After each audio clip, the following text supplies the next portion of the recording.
While in Rivers State, the police command has paraded two alleged fake pastors, Umoren, Bassey and Aniete, both from AKWA Ibo State, who were apprehended by youths in the Rumunduru community of AKPOR local government area. Rivers State Police Command spokesperson SP Grace Koko, while speaking to newsmen at the police headquarters in Port Harcourt, explained that the youth president of Rumunduru, Henry Worlu, apprehended the suspects on 20th January and handed them over to the police.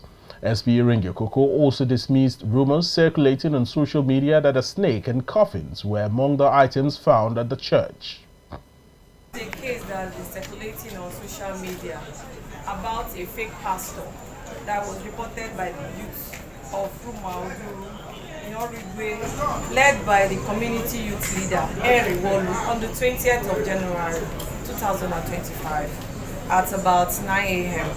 And they brought the alleged pastor, one Mr. Umoren Bassey, age 60 years old, a native of Umoren community, Akara local government area of AKWA Ibo State, and Elijah Aniete, age 51 years old, a native of Odu village in Umoren local government area, all in AKWA Ibo State.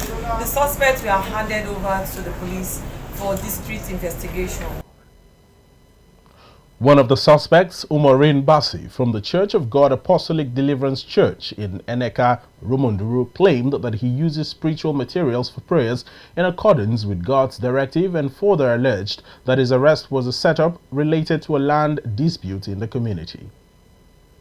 It was not even the problem that made the arrest. There was a problem in that place. I have lived there so long.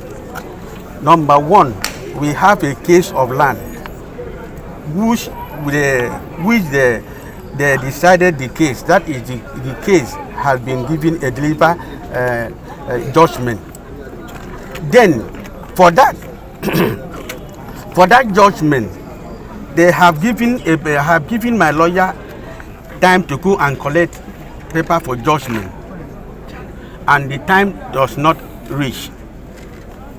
When they brought the judgment paper, the time they asked me to quit from that place if I accept the judgment was not even near 3 weeks now. Why the court is talking about 50 days ahead.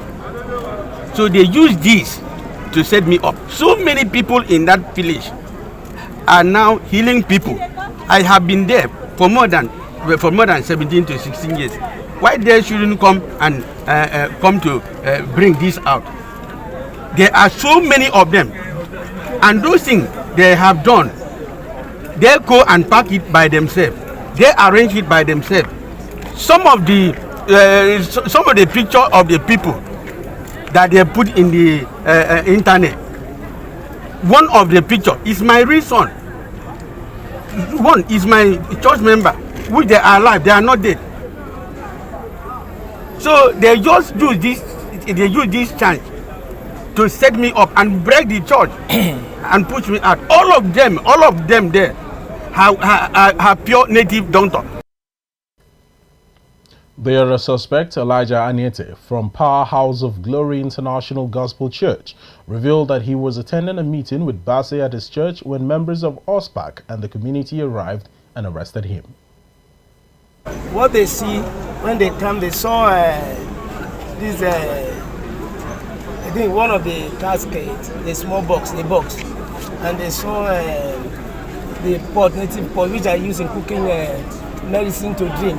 Because I went for operation and the thing started swelling, and they announced I should use this thing to cook and be drinking. That is what they saw. This casket was used for deliverance. In an interview with newsmen, the youth president of Rumunduru explained that he was contacted by the OSPAC commander in the community, who informed him that Pastor Bassey was caught performing a sacrifice at the T-junction of the road.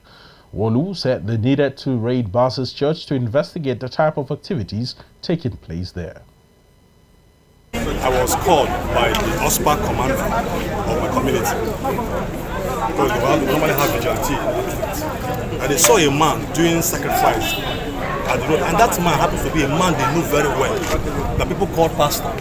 So they traced him down to his house. They let him. I said, okay, the next morning we'll get to him and then find out actually what he was doing at the center of the road with those sacrifices.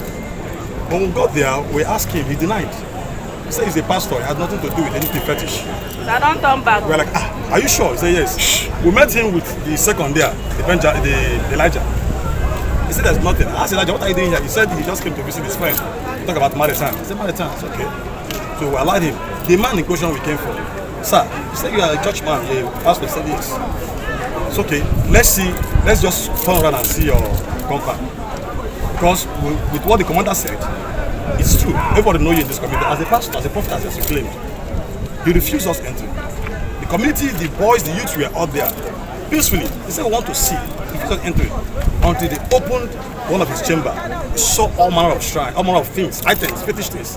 The very big shrine. What items is this? These items lying here on the ground. These are fetish things for native doctors.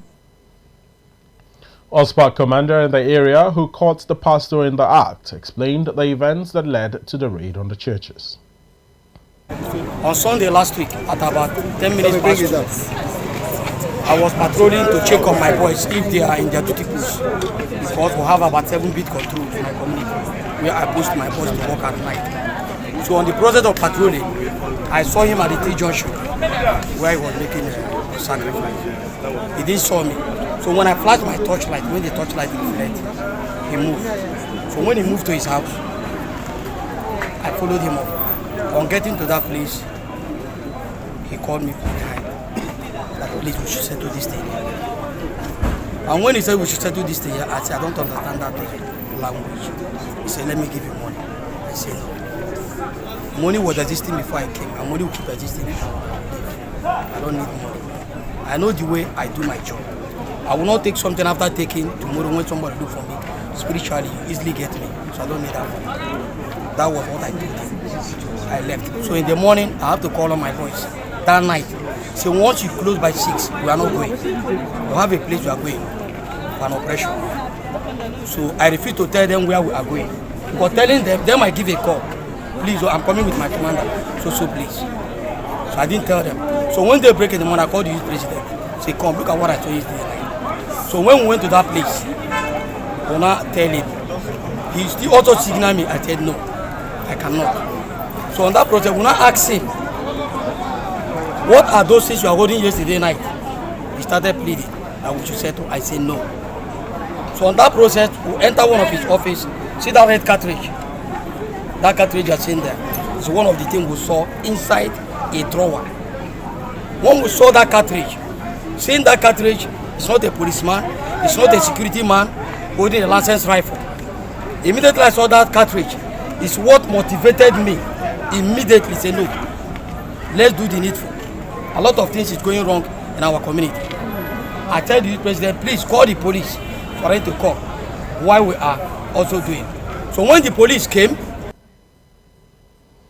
our correspondent Doris Tams Morrison reports that a cartridge, a sword, a fake naval passport, thousands of photographs including that of a newborn baby, a pair of children's shoes, carved images and other spiritual materials were recovered from the church and are now in police custody. In the meantime, a discreet investigation is currently on the way.